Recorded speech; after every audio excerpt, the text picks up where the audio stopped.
Système de sécurité et d'aide à la conduite, fiche numéro 12. Cette fiche se divise en 3 parties. La première concernera les définitions. La seconde, les exemples et rôles. Et la dernière, les dangers. Qu'est-ce qu'une aide à la conduite ?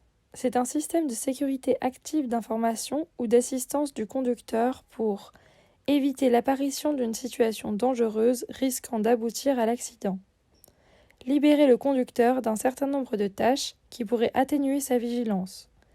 Assister le conducteur dans sa perception de l'environnement, détecteur de dépassement, détecteur de risque de gel par exemple. Tout le système allégeant et facilitant la tâche du conducteur peut être considéré comme une aide à la conduite. Cela va donc des systèmes les plus simples et répandus, comme la direction assistée, aux plus complexes, radars de maintien des distances par exemple. La première partie est l'aide de sécurité.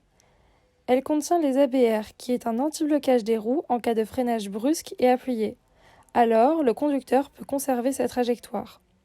L'ESP est un stabilisateur électronique programmable. Il aide au contrôle de la trajectoire.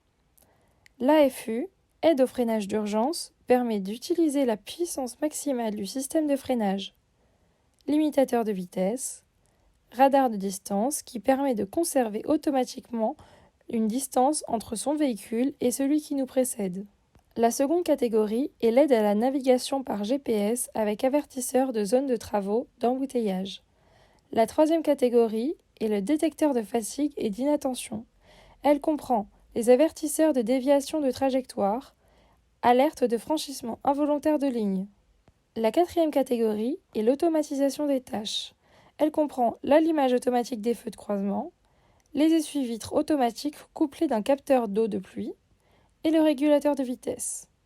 La cinquième catégorie est l'aide au démarrage en côte sur sol glissant. La sixième catégorie est l'aide au stationnement. Elle comprend radar de détection de distance avant et arrière, caméra de recul et frein de stationnement électrique.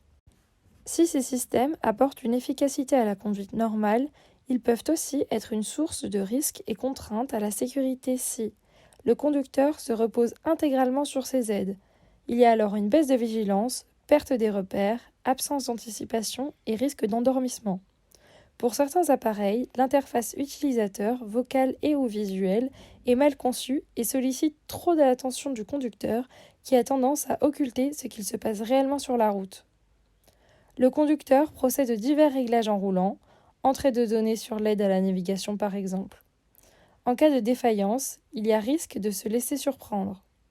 Avec ces aides, il y a tentation d'augmenter sa prise de risque au volant et de repousser ses limites.